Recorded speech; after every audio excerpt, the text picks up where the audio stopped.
Mga kabisnes naming minamahal, makikisuyo po kami. Naglalambing po kami sa inyo. Kumari po sana ay pakisuportahan natin Alminda Cariaga Mix Vlog. Alminda Cariaga Mix Vlog. Right? Alright! Bira! Hi po everyone! Welcome back po sa ating YouTube channel. Ito po ang inyong lingkod.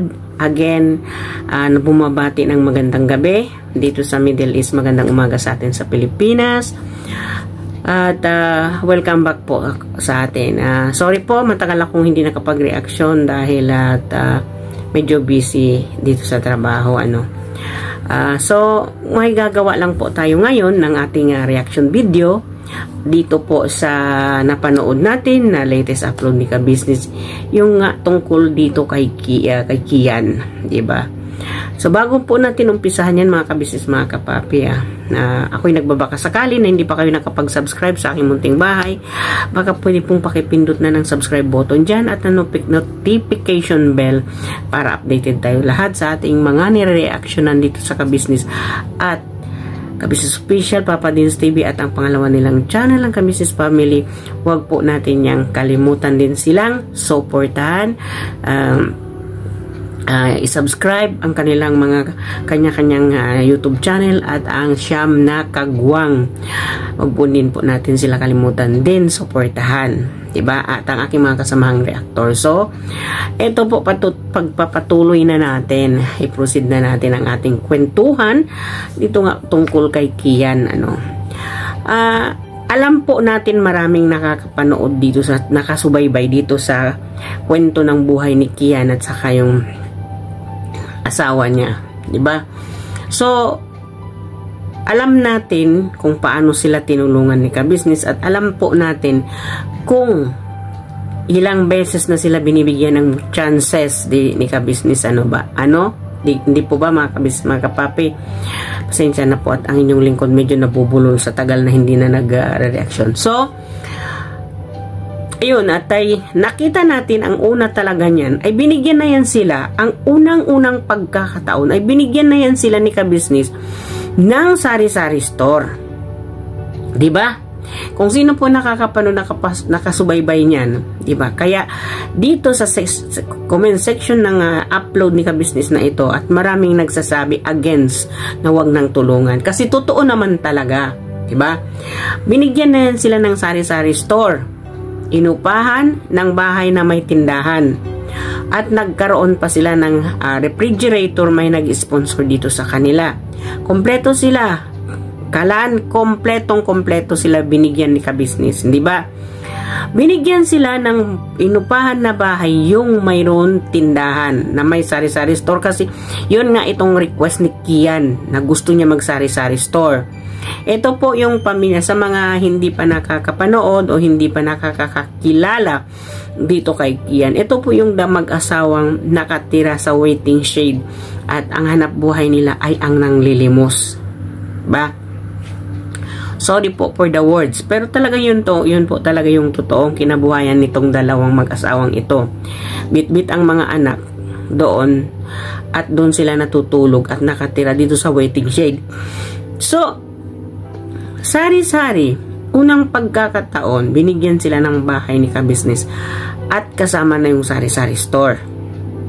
Diba? At lagi pa naman itong si Ka-Business na pumupunta doon, bumibisita. Kasi binibigyan nga niya ito ng yung parang yung ayuda dito. Bibigyan ng grocery at bigas. Para at least yung sari-sari store nila ay hindi na nila makuha yun, hindi ba? So pagpunta ni Ka-Business doon ay binigyan pa ito ng idea kasi nga yung sari-sari store na yun na saan inupahan ni Ka-Business sa kanila ay pwede kang magtinda doon ng banana queue or else whatever, di ba? So hanggang tinuruan sila ni Ka-Business na maglako. Ang problema lang dito sa asawa ni Kian ay may pagkatamad. Hindi siya marunong dumiskarte. Ibig sabihin, yung pagtulong ni Ka-Business na yun, doon na lang yung umasa, yung asawa nitong si Kian na ito. Diba? Kung ang ano natin doon, ang nakikita natin doon, yung kumara bang hindi na siya humahanap ng kanyang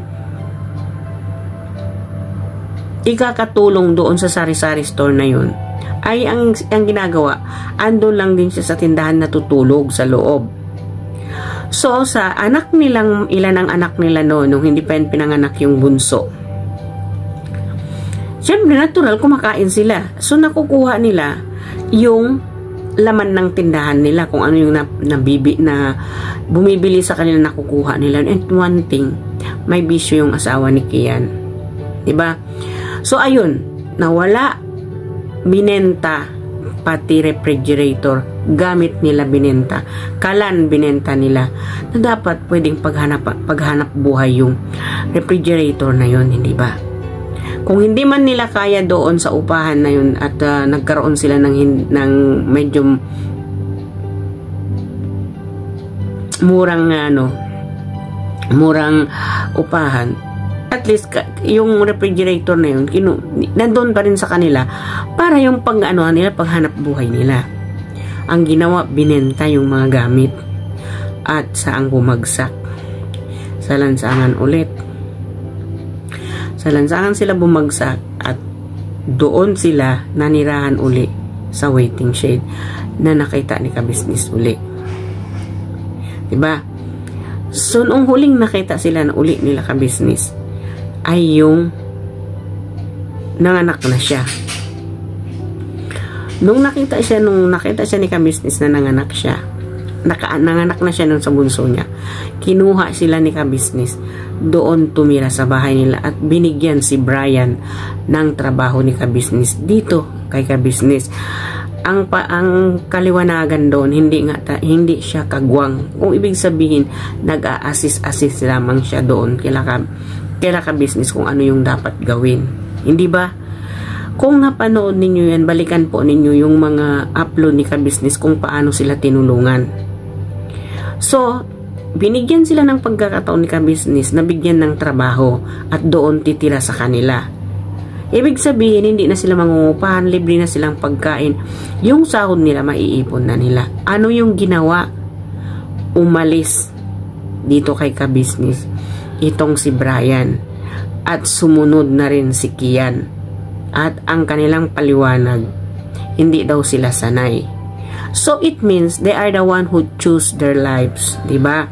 Ang manirahan ulit dito sa lansangan, matulog ulit at titira sa waiting shed. Yun ang gusto nila eh. Binigyan na sila ng magandang buhay ni Kabisnes. Ayaw nila eh. So ngayon, sa huling pagkakataon, huihingi na naman si Kian ng huling pagkakataon, last chance na. Baga, ang hinihingi ay sari-sari store. Mga Kabisnes, mga kapapi, hindi naman tayo against doon sa pagtulong ni Kabisnes sa kanila. At yung hindi lang natin maintindihan dito sa tulong ni Kabisnes dito sa mag-asawang Brian at Kian na ito, ay hindi matapos-tapos ang pagtulong ni Kabisnes. Hindi kasi nila binibigyan ng halaga yung binibigay sa kanilang tulong. Binabaliwala nila kasi. Ibig sabihin, ang tulong ni Kabisnes yun, para ba kasing ginawa na nilang hanap buhay yung tulong ni Kabisnes sa kanila. Etong si Brian ayaw na magtrabaho kung tinutulungan sila ni Kabisnes. At ang ganda ng panimula ni Kabisnes sa kanila na doon na sila titira sa bahay ni Kabisnes at bibigyan si Brian ng trabaho at si Kian tutulong-tulong dito sa Kabisnes kasi bagong panganak nga siya. Anong ginawa nila? Lumayas sila eh. Umalis si Brian. Ayaw daw dyan kay Kabisnes. So ngayon, hihingi ng pagkakataon, huling pagkakataon. Sa palagay kaya ninyo mga Kabisnes, dapat pa bang bigyan ng huling pagkakataon? Last chance, diba? Ilang ulit nang binigyan ng last chance? Sa bagay, itong ating pinuno, iba naman talaga yung pinuno, hindi siya nagsasawang tumulong sa tao. Hindi siya nagsasawang nagmimigay ng chances sa tao. Kung humihingi ng chance, pinagbibigyan niya. Hanggang kailan, hanggang saan yung chances ibinibigay niya, diba? So dito sa last chances na binibigay na ito, maganda yun at pag-uusapan pa nila Mrs. Ka-Business itong chance na ito. Kasi alam naman po natin na itong si Lakian at Brian, pag tinutulungan ni Ka-Business, hindi na naghahanap buhay, umasa na lang dito kay Ka-Business. Tama po yung mga komento na nababasa natin dito kay Lakian at kay Brian. Kung tutulungan uli ni Ka-Business itong si Lakian at Brian, na ngayon may trabaho si Brian, di ba? Kaya hindi siya nakasama dito sa birthday ni Ka-Business kasi may trabaho nga. Pag malaman ni Brian na tinutulungan sila uli ni Ka-Business, 100% aalis yan sa trabaho niya. Kasi itong si Brian, mayroong pagkatamad kasi siya. At isa pa, mayroong kasi silang konting vision dalawang mag-asawa. At yan ay nandito sa vlog ni Ka-Business yan. Diba? Ito kasing si Kian at saka si Brian. Para kasi itong si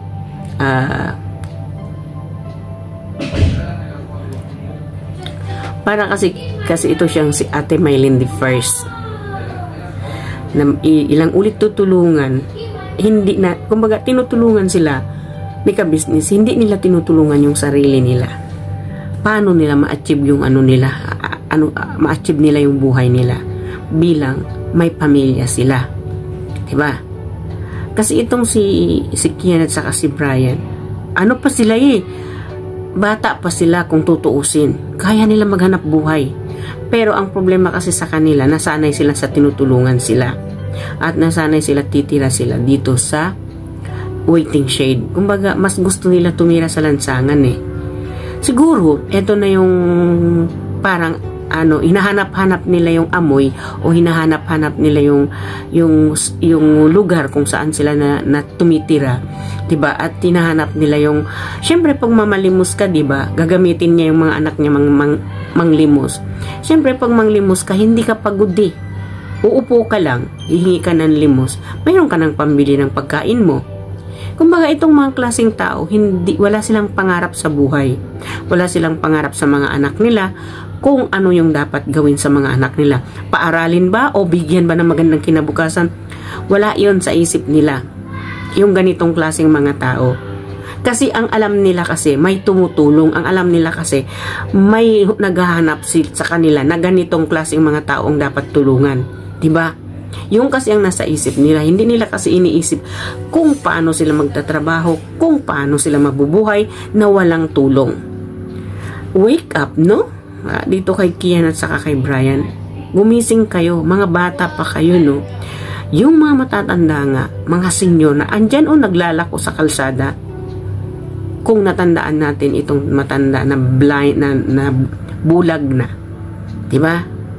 Si Tatay Tony, bulag na siya pero nagsusumikap siyang maghanap buhay. Diba? Pero itong si Kian at saka yung si Brian, na ngayon daw ay mayroon ng trabaho, pumapasok na itong si Brian. Pero pag malaman ito niya, binibigyan sila ng pagkakataon ni Ka-Business, hindi na naman ito magtatrabaho. Diba?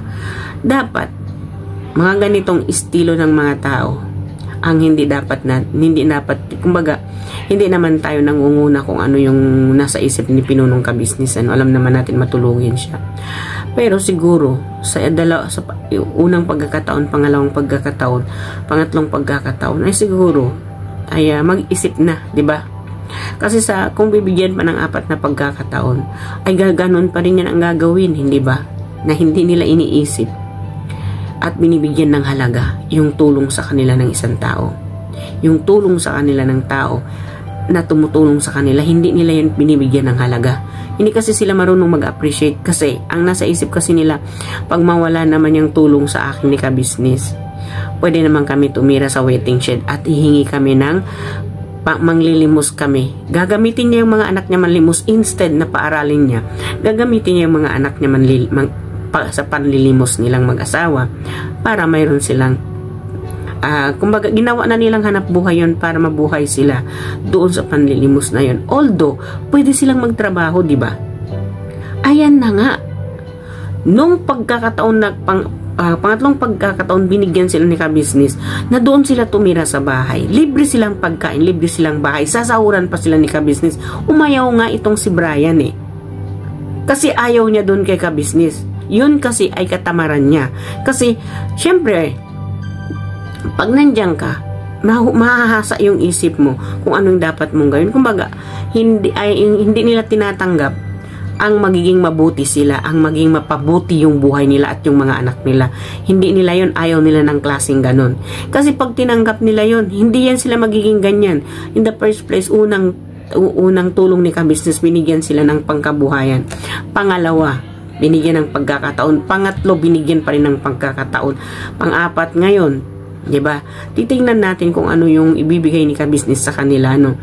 Kung sa akin lang, bilang ako nanonood ako kay ka-business, opinion ko rin yun, binigyan ka ng pagkakataon ilang ulit. Binigyan ka pa rin ng isang pagkakataon ni ka-business na doon ka tumira sa bahay ni ka-business. Umayaw ka. Lahat ng tao nag-aambisyon dyan magtrabaho sa bahay ni ka-business, diba? Maraming umambisyon, maraming naghahangad na magiging parte ng ka-business family. Maswerte na sila, diba? Binigyan sila nun, pero umayaw pa rin sila. So, sino ang may kasalanan dito? Diba? Tama yung mga nagko-comment dyan na wag na raw bigyan ng pagkakataon. Diba? Nabibigyan ng puhunan ulit, ng sari-sari store ulit. Kasi garon din ang mangyayari. Kasi hindi kasi sila sanay o hindi kasi sila naano sa business. Kumbaga, hindi nila kasanayan yung maghanap buhay ng ganyang klase. Kaya hindi nila alam patakbuhin yun. Ang alam kasi nitong mag-asawang Brian at Kian, yung uupo mamanlilimos. Yung kasi ang alam nila. Diba? Hindi naman sa nag-underestimate tayo kasi ilang ulit na sila tinulungan, ilang ulit na sila binigyan ng magandang buhay ni ka-business. Inaayawan nila eh. Doon nga sa tindahan na binigay ni ka-business, inubos nila lang, hindi ba? Binenta pa, pati refrigerator, lahat ng gamit binenta nila. Diba? Kumbaga, nakakasakit ng damdamin, diba? Imbes na pahalagahan ng isang tinutulungan, na ikaw tinutulungan ka, bigyan mo ng halaga yung binibigay sa'yo. Pero ito silang dalawang mag-asawa, hindi sila marunong magbigay ng kahalagahan. Wala silang pakialam. Kasi ang iniisip nila, hindi naman sila matiis ni ka-business, tutulungan at tutulungan sila ni ka-business. Yun kasi ang nasa isip nila. So ngayon, humihingi na naman itong si Kian ng last chance na huling pagkakataon na hihingi ng sari-sari store. Binigyan ka na noon, anong ginawa ninyo? Lahat ng gamit ninyo, ibinenta ninyo nang iproduce ni ka-business sa inyo. Diba? Ngayon, yan, hihingi kayo. Ano yung maipapromise ninyo kay ka-business? Na nandyan hihingi na naman kayo ng tulong na ilang ulit na kayo pinagbibigyan ni ka-business, hindi ba? Itong mga klaseng tao ang nakakasawang tulungan kasi walang dedikasyon sa buhay. Walang dedikasyon sa kanilang buhay at wala silang pangarap para doon sa mga anak nila. Wala silang pangarap kung ano yung dapat gawin, kung ano hindi dapat gawin. Wala silang pakialam nun kasi kung may pakialam sila at marunong silang magpahalaga, hindi sila ganyan. Diba? Nakakainis lang talaga ang ganyang style na tutulungan. Sorry po alam naman natin si ka-business ay hindi siya tulad natin na marunong magalit or hindi mapagbigay. Alam naman natin kung paano siyang mapagbigay sa mga taong tinutulungan niya. Pero yung iba kasi umaabuso na. Tulad nitong si Kian at saka si Brian. 'Di ba? Sa bagay wala naman po tayo doon sa posisyon ni ka-business, 'di ba? Siya na kumbaga hindi pa rin niya matitiis yung mga taong tinutulungan niya kung paulit-ulit siyang kumbaga sinasaktan, hindi binibigyan ng halaga yung tulong niya. Kahit paulit-ulit yun, nandun pa rin siya tumutulong. Hindi kasi magkapareho yung puso natin. Tayong mga nagko-comment, yung mga komentor dyan na solid ka-business. Iba kasi yung atin, iba kasi yung pananaw ni ka-business sa kanyang buhay. Iba rin ang pananaw natin. Hindi natin kasi pwedeng sabihin na wag mo nang tulungan kasi andun pa rin yung awa sa puso niya kasi tinulungan na niya yun Hindi tulad natin na oo, lahat naman ng tao matulungin. Pero yung pagtulong ng ganyang klase, 'di ba? Parang may hangganan, 'di ba? Kasi they never ever appreciate what you've done to them. Wala silang pakialam doon. Yun sila, 'di ba? Sana tingnan natin kung ano yung karugtong dito sa pagtulong, sa paghingi nila ng last chance dito kay Ka-Business. Ito ba'y patunayan nila kay Ka-Business na hindi nila nagagawin ang dati nilang ginagawa? No? Kasi dito lang sa pinapunta sila ni Ka-Business sa bahay, diyan sila tumira. Umalis, 'di ba? Ang ganda na ng buhay nila diyan. Walang upa, libreng pagkain, may sahod pa. Lumayas. Asan ang mga utak ng mga to, 'di ba?